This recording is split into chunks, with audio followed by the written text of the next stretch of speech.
And how would you explain dam inundation? Well, dam failure inundation areas, one thing that's important to understand is that it doesn't trigger insurance requirements. So if you're within a dam failure inundation area, currently it doesn't trigger insurance requirements. That might change in the future. You never know.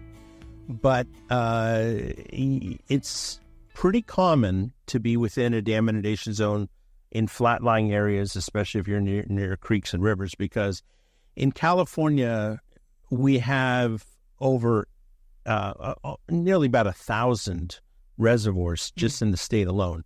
And there's only a couple natural lakes. Lake Tahoe is a natural lake. Clear Lake is a natural lake. But almost every sizable body of water in California is a man-made reservoir.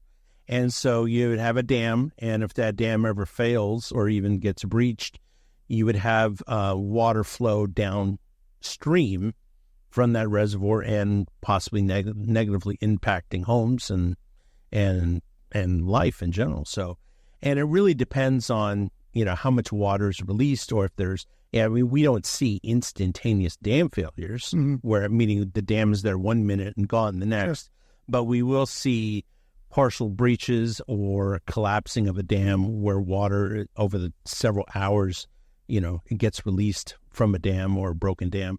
We saw it in Baldwin Hills in 1966, I think, in Los Angeles, and then also San Francisco Reservoir in Los Angeles in the 1920s. There was really kind of an engineering flaw with the dam and caused it to collapse, and I think 400 people died as a result of that. So it's a really significant hazard. But engineering practices have improved over the decades and years, and so we do have the state responsible for having those dam owners check the dams, maintain them.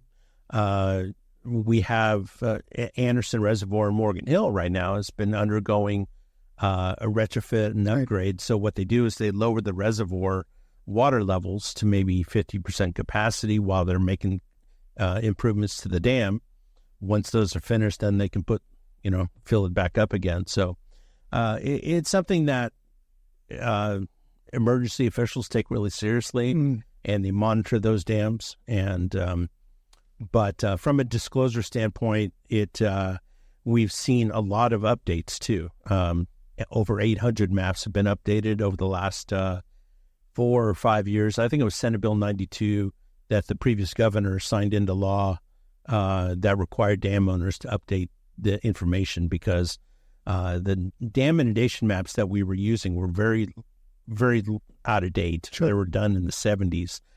Now with modeling that they can do with elevation modeling, it's so much more accurate on where they assume that the water is going to go. And so that's a good thing. So, but yeah, I mean, it is pretty common, though, to be in a dam inundation zone. And I would also say from a buyer standpoint, it really depends on how close you are to the dam to whether or not I would be, thinking about it as far as a deterrent from buying a property.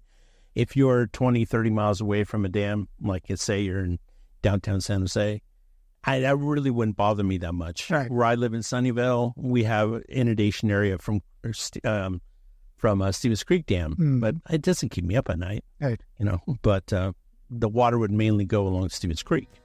If I was right at the foot of the dam, it's another story, right? So it's all up to the individual, though, on what they, factor in with risk. So check the full episode on our YouTube channel and on Apple Podcast.